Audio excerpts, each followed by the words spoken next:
And welcome back, everybody, to a fully stocked episode of the TV show. Angelo Cataldi back into the fold. We're super excited to have him back. Rhea here, as always. The only thing that people are disappointed at, everybody, is that I'm here.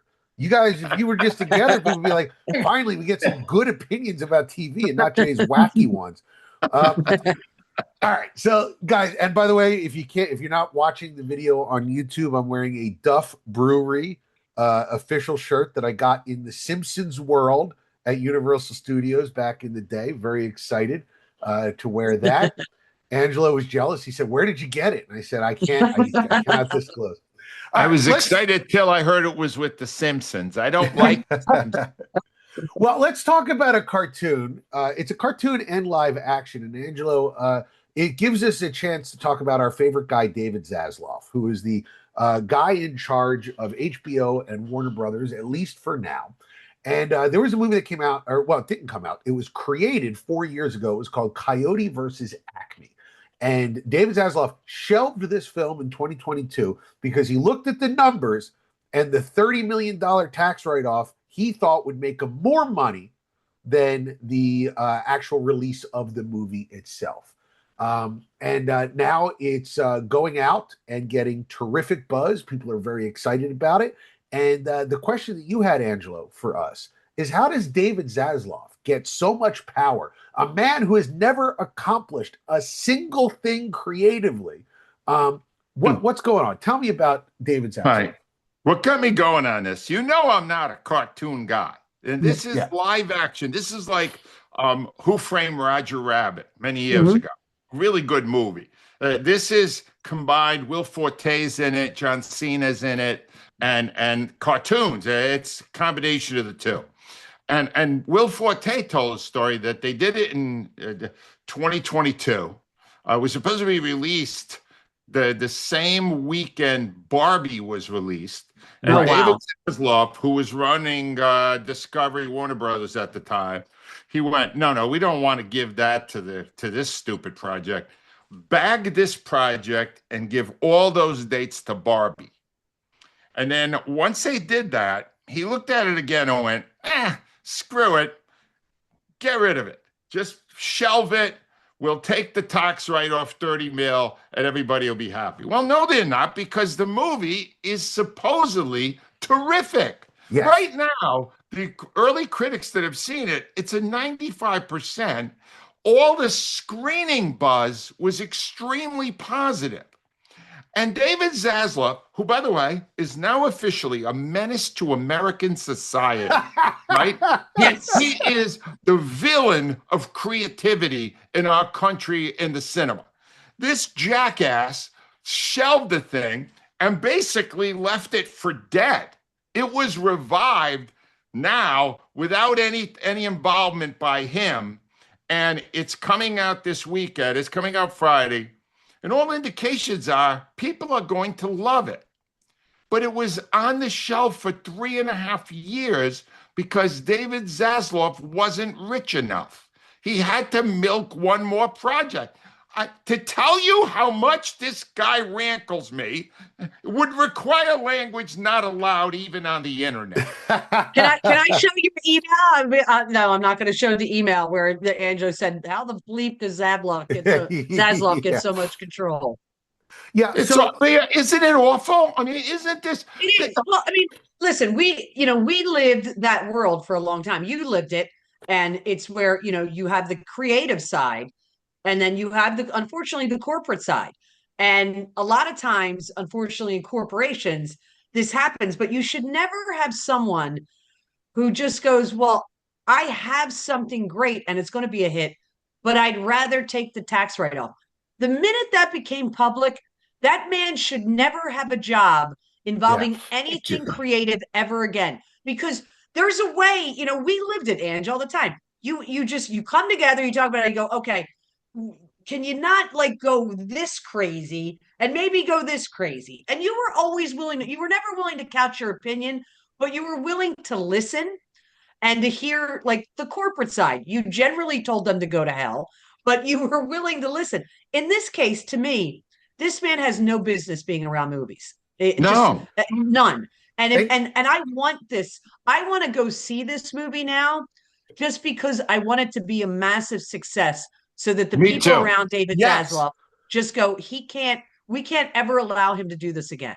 So, Rhea, I want to say that is exactly what the internet is saying right now. The movie was acquired by a company called Ketchup Entertainment, which is I love ketchup, so I'm already on board with that.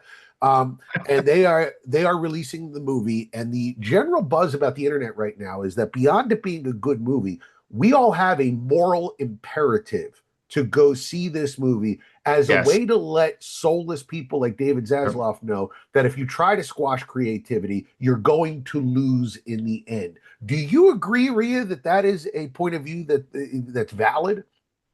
Agree with that. See, I don't always agree with boycotts because I hate when somebody, I saw something where it was with Hayden Panettiere, Yeah. where she had been she had been a spokesperson for a skincare company. Yep. And in her book, she said she didn't like how she'd gotten let go.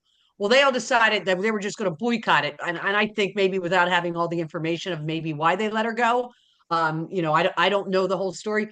I don't like those kind of boycotts. This isn't a boycott. This is supporting creativity and art that is good. I am always in favor of something like that.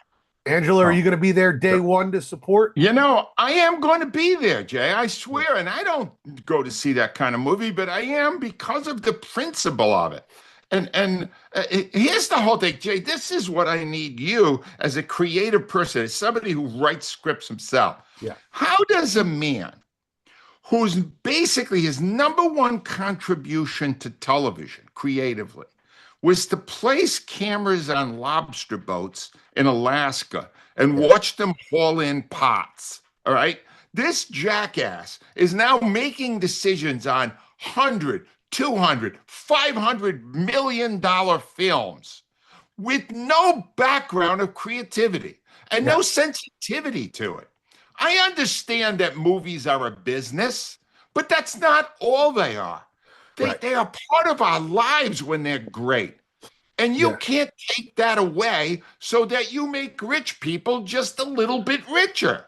So I think what you're seeing, Angelo, is where the power differentials come in. Because somebody like me, if David Zaslov called and said, I'm going to pay you $200,000 to write the dumbest script that has ever been written, he'll have it the next day. Yeah, because you already wrote it, 5 or 6. But you look at a guy like Christopher Nolan, who left Warner Brothers and David Zaslov specifically because of Project Popcorn. If you remember during the pandemic, he said, we're going to release our movies in theaters and at home day and date. And Christopher Nolan said, if you do that, I'm out of here. And David Zaslov said, go on and leave. And now $1.5 billion of Odyssey money is going to Universal. So if I'm looking at the business of this on the stockholder side, there is the show part too. And you got to keep people like Christopher Nolan happy, or you're going to be releasing dreck that nobody cares about. And Warner Brothers is having a terrible year. And here we have Universal getting $1.5 billion. So I think you have to take care of the talent, which is unfortunately not me, but Christopher Nolan, you have to take care of. Yes. Good for him. Yes. Yeah, good guy. And as I'll say again, go see The Odyssey. Great movie. All right. So I wanted to talk about, Angelo, you watch a ton of documentaries, and so do I. And I came across this thing. I haven't seen the documentary, but there is a Channel 4 documentary, a British show, Channel 4 in Britain, of course, about ADHD. And it was made by a guy named, and I just lost it. I'll find it in a second. It was made by a guy, and he is a columnist for the Daily Mail, which, as we all know, Daily Fail, as those of us who know it like to call it. Yeah, it is it's an absolute 100% trash newspaper. Guy's name is Max Pemberton, and he is a guy who does not believe that ADHD exists. And a lot of people are going, this is ridiculous, this is wrong, this is an attack on neurodivergent people. My question to you, Angelo, is do documentaries have an obligation to talk about their sources, or what their point of view is before they go in. Because if we watch these things and we go, oh, this must be the truth, it's a documentary. Do most people know that there's an element of entertainment here, or should they be told there's something else going on? It's not an element. It's the whole essence of what the documentaries are of today, Jay. They are, let me just say this so clearly. No documentary is journalism. Do you understand? No. It starts with the concept of a filmmaker, which already, the only reason he's going to dedicate all the time he is to this issue is because he has an axe to grind about the issue.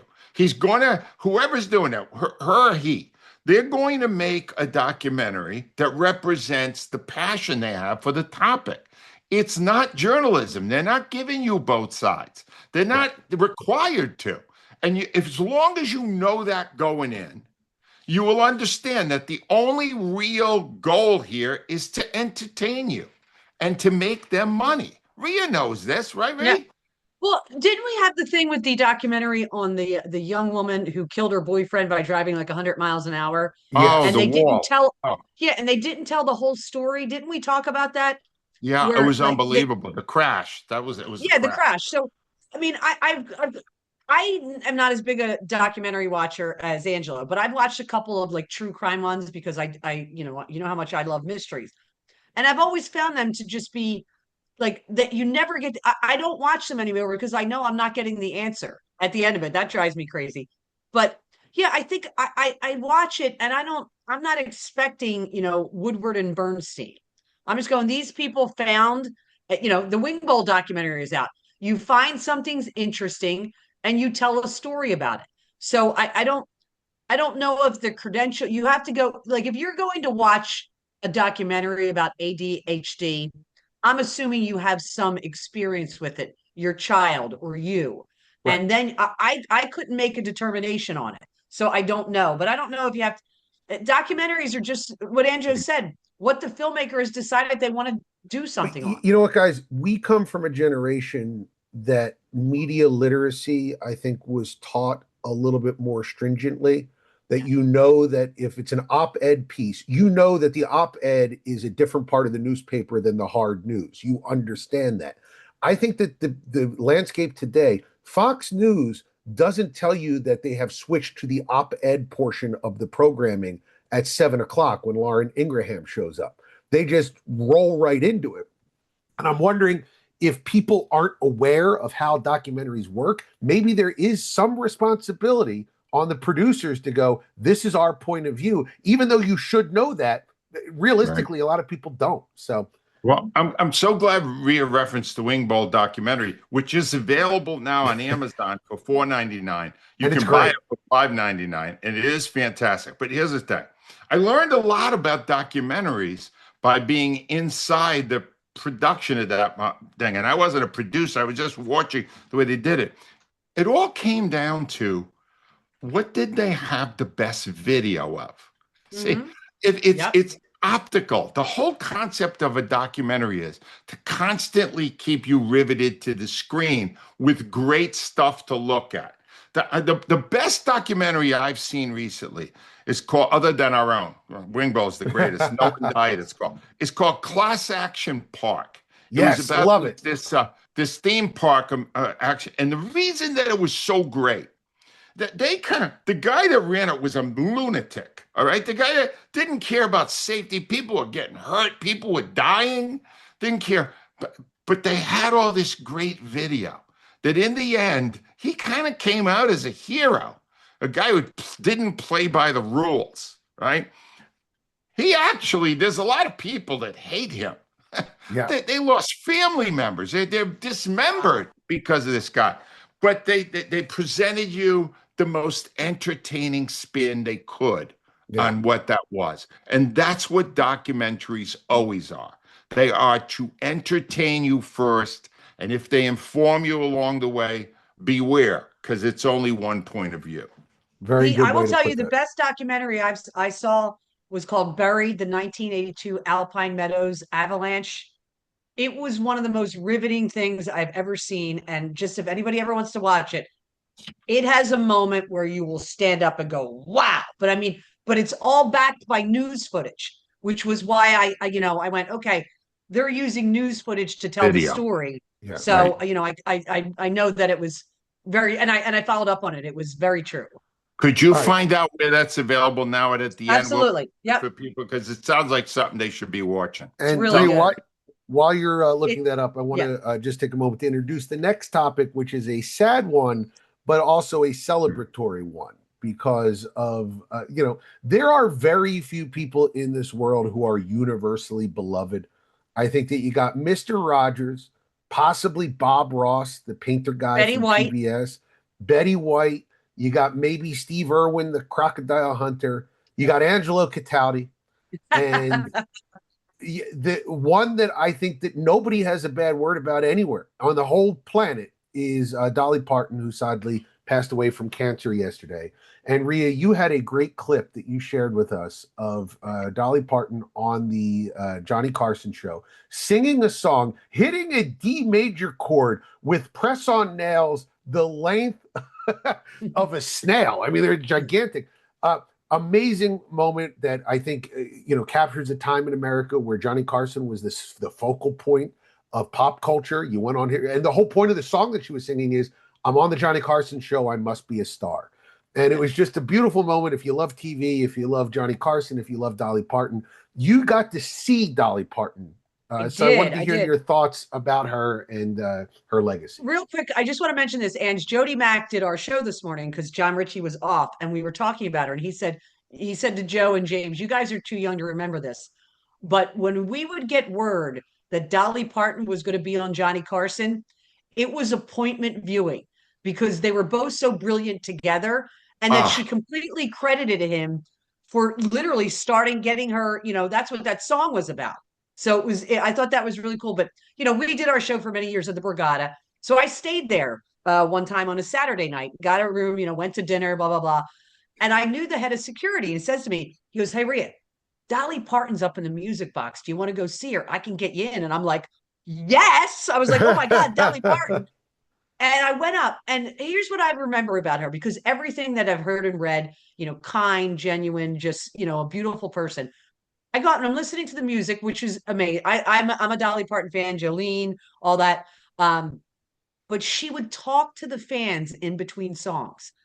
And I was captivated by just what an entertainer she was. Yeah. I mean, it was one of the coolest.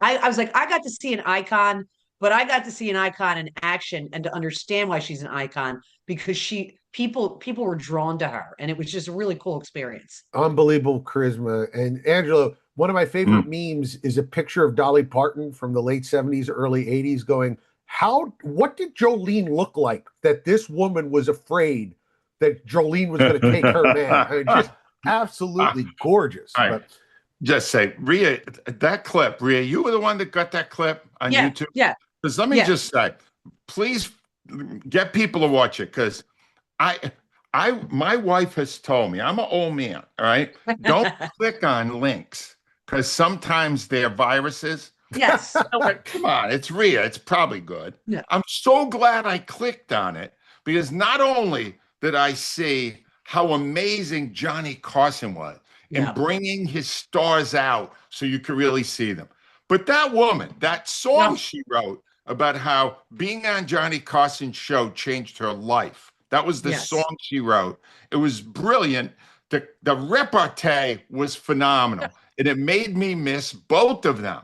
Even though I just found out we lost Dolly, it was like, Dolly was so witty, so funny, so spontaneous. It was like, she wasn't just a great songwriter, great singer, great performer. She was smart. She was brilliant.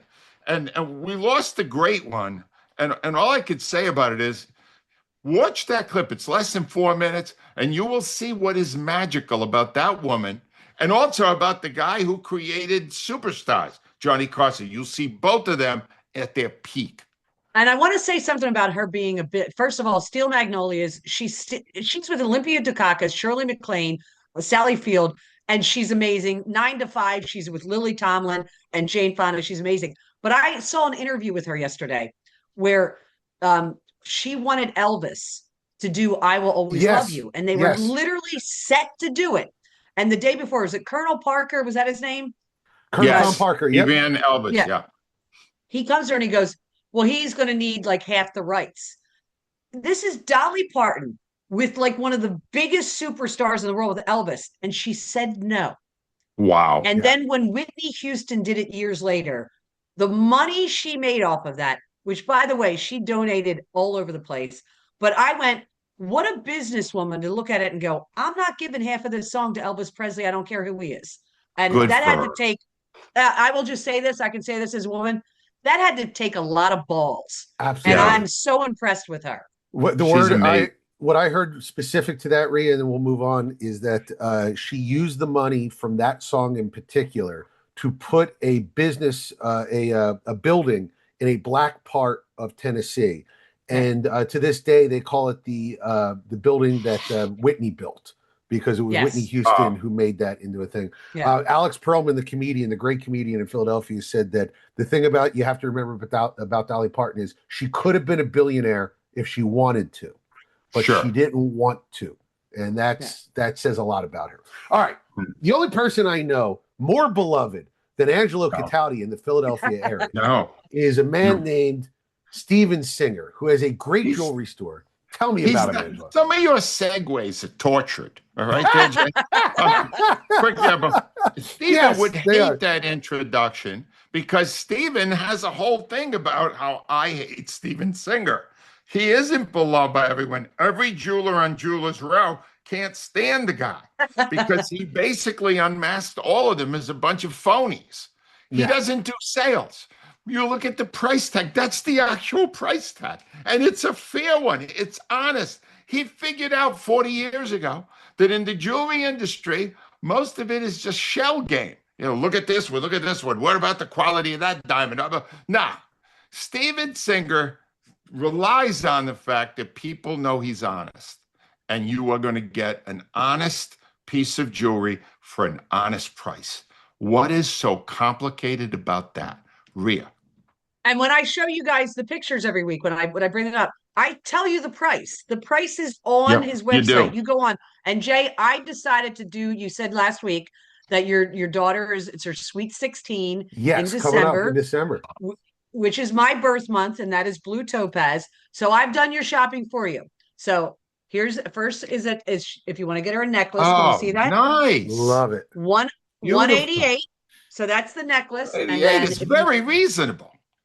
And this one, I love it. It's called Silver Sweet Treat. She's going to be sweet 16. Also 188. Can you see it? Wow. Yes. Nice. All right. We'll see if You're welcome, Jay. Maybe Jay will spring for both of them. Whoa. I'm not making Dolly Parton money over here. On the corner of 8th and Walnut, also available now in Newtown. IHateStevenSinger.com. He's the best. He is the best. And the only person I can make a segue that people will actually appreciate. The only person more beloved than Steven Singer and Angelo Cataldi is Rhea Hughes. He brings us the British segment. What do we got this week? So I have an international one today, and I was really intrigued by it because I'd seen on Netflix. It's called Blood Sacrifice. It's actually a Swedish drama, and it debuted to like record numbers. So I just want to read this. So I'll tell you about it. But in the week since Blood Sacrifice was released on Netflix, it's sitting at number 1 on Netflix top 10 non-English shows. 7 million views, 29 million hours viewed. It's debuted top 10 in 82 countries around the world. It's currently number 1 in 16 countries. And I will tell you, they're getting so good with the dubbing. I went, oh God, is it going to be no subtitles? It's dubbed in English. It's you literally after 20 minutes of the episode, you won't even notice it. So what it is, I will just lead with this. It's a little gorier than I like. So it's based around a police department in Sweden, and it starts out with 2 cops are on patrol. They get called that a woman has called in a 911. They call it 112, I believe, in Sweden, but it's a 911 call that this woman says she's being attacked by a guy with a knife. I'm not giving it away. It happens very early on in the show. The 2 police officers, male and a female, show up and they are murdered in an extremely gory way. And I thought, I don't really like gore, but it turns into this investigation where the guy who's the lead investigator, his father was an investigator and was kicked off the force because he was inappropriate with women, and his inappropriateness was that he was always referring to them as honey because he couldn't remember their names and they didn't like it. But when the father and the son are on the screen together, I it's phenomenal how the older detective works with the younger detective. I am four. It's 5 episodes. I'm 4 in. I will just say when the gore part comes on, just turn away because I mean, I guess apparently in Sweden they don't have any trouble showing that. It's a little gory, but the rest of it is a really interesting investigation. So it's called Blood Sacrifice. It is on Netflix. It's a massive hit all over the world. So it's people are liking it, but it's a little gory. I'm not going to lie to you. Little gory, excellent, all over the world. People loving it. And here we go. We got Angelo Cataldi back. He had some time, 2 weeks to find something. Yeah. Angelo, did you find a good show for us? I found two. And I can't, one I have recommended before, but it's season 3, which I watched the entirety of, is phenomenal. It's Tires. It's on Netflix. Yeah. Shane Gillis. Let me just say, in its 3rd season, it takes it's amazing. The only real star in it is Thomas Hayden Church. Oh, and he's great at it. Don't get me wrong. But this Shane Gillis is such a schlubby guy. And he's surrounded by people that all are worse looking than he is.